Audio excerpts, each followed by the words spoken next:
オス日進月歩塩田正宏です。三枝先生のところに来ています。いろいろお話しいただいたんですが、今回は、技について、解説していただきたいと思っています。よろしくお願いします。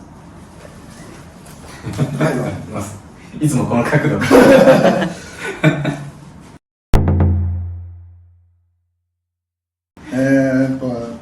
間ではね、悪く言われましたけど、戸塚ヨットスクールというのがありました。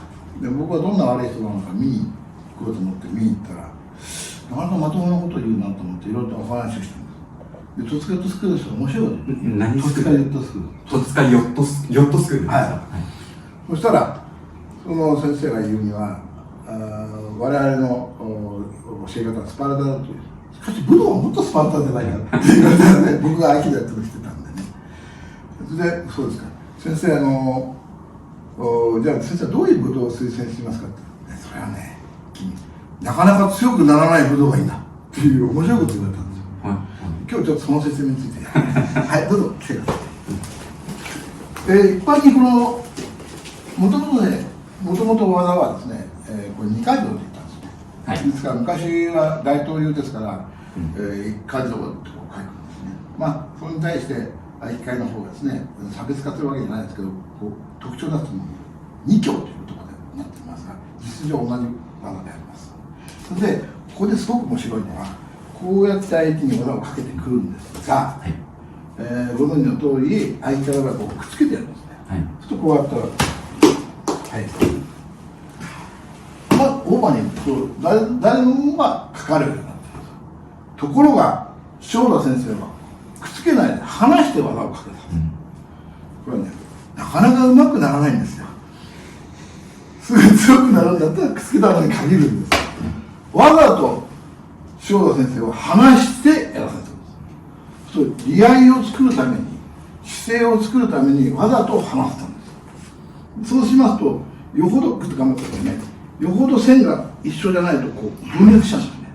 で、それはスーッとくると技に簡単に決まりますが、そうするためにはなかなかその技が効かないんですからね、この2教あるいはね2回路をうまくするためにはまず分かんなかったらこうくっつけてみましょう。そしてそれでもグッと頑張ってください。それでもこうなかなか来ないですから、その時に体の線がぐーっとなってくると簡単に引くようになります。そして今度は野口塩田先生が言ってるところの固定力と言われましたね。ここの角度、武道は角度がすごく大事ですから、この角度、この角度、この角度、この角度、そしてこの間合い、この全部の三角形が崩れないようにしてスーッと持った時にかかる。これがここの角度が曲がる、ここが曲がる、あるいはこの形が歪むとも効かないんです。で、この形を固定した状態でずっとそこの時は初めて技がですね。で、それと同じことがこうやってる時も、これもこう例えばオーバーにですね、ここで折れちゃったらもう効かないんですね。この折れた状態がスーッとつながっていきます。それと同じくもちろんこの線を一致しながらこの固定力というものが一致した時に初めて技が効かれる。ちょっと分かりやすいのでもう少し説明しますと、この時に後ろ足の角度がすごく大事です。はい、これかけますとね、もうここ効かないんですよ。はい、でこれをちょっとこっちに持ってきます。これが、はい、この角度の後ろにもちろん大事というのはこれでまず大事なのは足が大事なんだけど、足の時に体の線が大事なんです。はい、で分かればだからそれ物事を何でも表情的に取る人はこの角度とか大事だって言いますけど、この角度にした時に中側の筋肉の状態が分かれば、はい、片足でも効きます。先生、今ちょっと袴で見にくかったんですけど、どういう足に真ん中のカメラ足に、これで分裂してるんです、力がね。でそれがこうぐるっとこういう角度、そうするとこの規定するわけですね。ぐるっとこうすると緩みがあるんですよ、はい、体に。でこれが緩みのない極力これが真横に持ってきてぐっと緩みする。後ろ足の親指の向きが真横にほとんど真横ですね。ほとんどですからこれはですね仙骨を立てるためなんです。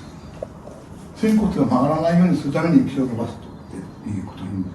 最終的に足の形じゃなくて足の形からできる腰の周りの筋肉の位置の正しさなんです。ですからバレリーナがこれくっつけたりとかですねこういうふうにしたりしますね、はい、あれ何かって言ったら仙骨をこうしないとですね回転とかできないんです。ですから両親間の型ができる人って結構うまいのがバレリーナすごくうまくなるんですよ。それともう一つはフィギュアスケートの選手、やっぱりフィギュアスケートの選手もずっとこういう軸がはっきりしないといきませんからね。これもですから最終的には足の、角度だけじゃないんだけど足の角度を作ることによってこの中の腰の周りの筋肉の中深層筋の使い方がすごく上手になるんですよ。それが型の秘密ですね。形に意味があるわけじゃないけど形先なんですね。カタカナなんでも言いますけど、ね、形先で形が先にした方がどんなに鈍い人も到達できるんですよ。直感のいい人ってのはすぐなんか掴んだんだけど分かんなくても形を追っかけていくとですね最後中側の目が分かってくる。それは周波数の世界で、型を外してもできるということであります。最初はもうきちっと角度とか、そういうのを、上手にできる人から学んで勉強して最後にはその中側の体の使い方ができると技って全部同じく効いてきます。はい、あとですね館長先生のついて言うと館長先生のねこういうふうにして上に上がっちゃうんですよね。で館長先生のはもちろんピュッと上がると電気みたいなことです。これが例えば力でこうやってピッと走らすんですね。力でこういうふうにするんですよ。でもねこういう動きをするときはね、でもねこっちに走らせるんですよ。ちょっと待って。じゃあやってみる。あ、お願いします。いいですか。はい。これはね、それね物理的にルトって反抗するんですよ。そうするとこういう動きになってるんです。だけどね、これをねこっち側に電気をグッと走らせる。これをこの方向に走らせるんですね。だからこれをグッとですね、こういうふうにするんじゃなくて、あくまでも例えばこの場合だったらこっち側にしてるから、こっち側にグッと電気をぐっと走らせる。そうすると流れる。特にごめんなさいね。余計相手だけどこうじゃないですか。でこっち側にヒュッと流す。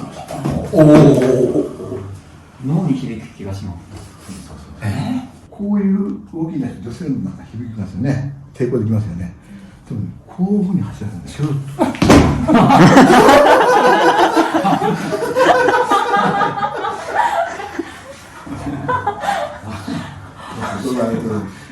これがね、はい。それはですよ。学習しないと。感電したみたいな。感動ですね。例えばちょっとこういう、はい。技ありますね。あれもね、ピッっていうね、電気ショック。あれはもう技の次の段階ですね。またそれは機会があって、もうすぐ畳で、倒れて歌うようにやりたいと思いますけど、学ぶほどまた深い世界があって、スッとこう掴むね、世界がそこにありますから、今日1回についてやりましたが、まず後ろ足の角度、あるいはそのよく両親間でやるところの固定力、このペース、フォーム変わらないまま腰の動きをしながら体重で移動で、崩していくと。そこに、それを学ぶために技があるんです。そのためにあえて両親間では相手からいう2強ですね、技がなかなかうまくならない離してやるのはこれの状態を作る。これは例えばフックでこう殴るときにですね、これを動かないで、これくっついたまま殴った方が、固定力があった方が、効くのと全く何でも同じですね。だからその固定力をスッとつけるためにも、あえて、2か条の中に、離してやるという。これを1か条、2か条、3か条、4か条を覚えるというんじゃなくて、やりながら全部は要するに体を作っていくという、そういう作業の、あれもまた一つの型だということを分かって勉強されると、最後は宗範理の理の世界。もちろん、養親館の塩田先生は、理の世界、離れた世界、遊ぶような世界、そういうことを目指したんだけど、最初の出発はちゃんと守る、きちんとする。その中から最後離れた自由な教師というのを探すために技のコースが作られたので、わざわざ技が聞きづらい形にしてまで姿勢を作るということをまずは皆さんに伝えたかったと、それをすごく感じます。学びですありがとうございます。やっぱ塩田五道のこうさっき電流が走ったとおっしゃってましたけども、電流が走る技ができるにはそのやっぱ基本、塩田五道が作った基本ができなきゃいけないということで、皆様も動画を通して学んでいただけたらと思います。以上で、チャンネルを終わります。チャンネルが良いと思いましたら、登録のほどよろしくお願いします。バイバイ。ありがとうございます。